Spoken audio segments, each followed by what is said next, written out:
found our spot. Parking. Nice.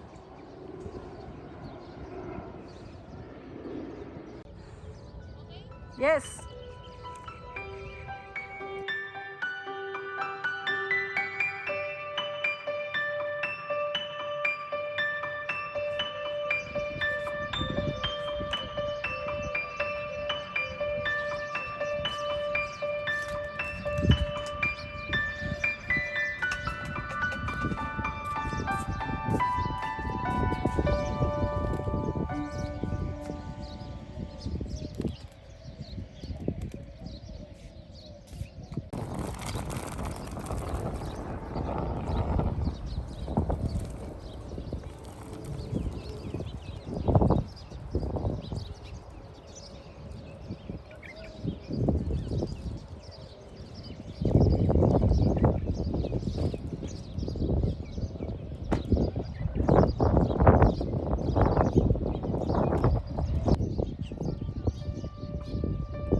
Time is 8:40.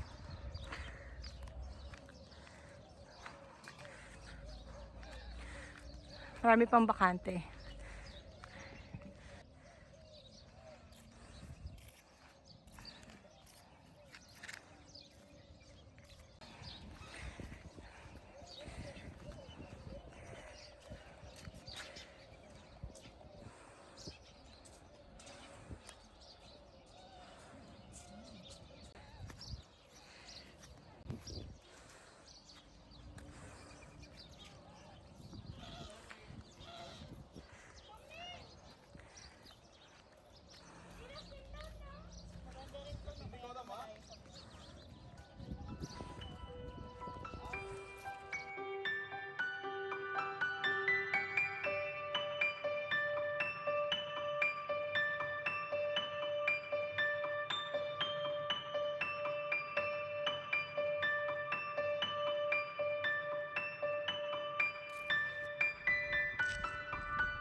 pandesal dito.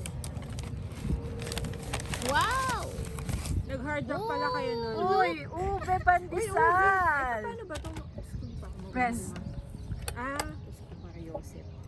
Ay, parang gusto kong bumili ng ganyan. Tinanong mo ba yan? Nandito na iba eh. Ang sarap tingnan mo yung ube, oh. Ay, ang galing. Ito din yung inaano ko eh. Ganito din. Which by the way, mamimili ako mamaya na tsaka. Tsaka sa bahay. Anong kape yung inaano mo? Joy, saan nyo ito binili? Panadero. Saan init Sa Satwa. Buto Ay, sa Satwa dyan para sa Sabat. Sorry naman. Ang sarap. Yes, di ba? Mainit pa. So, magkape, Joyce. Panadero. Dinudayo ko pa. Dala siya, may dala kami chai naman yung binili niya. Oh, dairy cream. Yun? Dairy cream? Pinoy! Ayan eh. Oo nga, ako din. Favorite ko rin yan sa pandesal, dairy cream. Nakahanap siya niya. Mula bata ako hanggang ngayon, dairy cream pa rin. Iba talaga yung lasa ng dairy cream sa pandesal. Sa Oasis, meron. Doon to nabili. Ito yung mga sausawan ko. Wow! Sorry ha. Kasawa.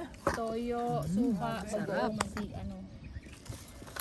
Dalhin ko pa. Pandesal! Yung buong pantry. At saka meron Ito yung tayong... dairy cream na ano tayo pang bata. Ano mo. Okay. At saka ube pandesal. Ito ko sa ube. Ano pa ba? Uy. Ma, saan ang kape na? Up, yeah. Maya na naka-idle na. Nice. Sarap. Mainit-init pa.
Ganda.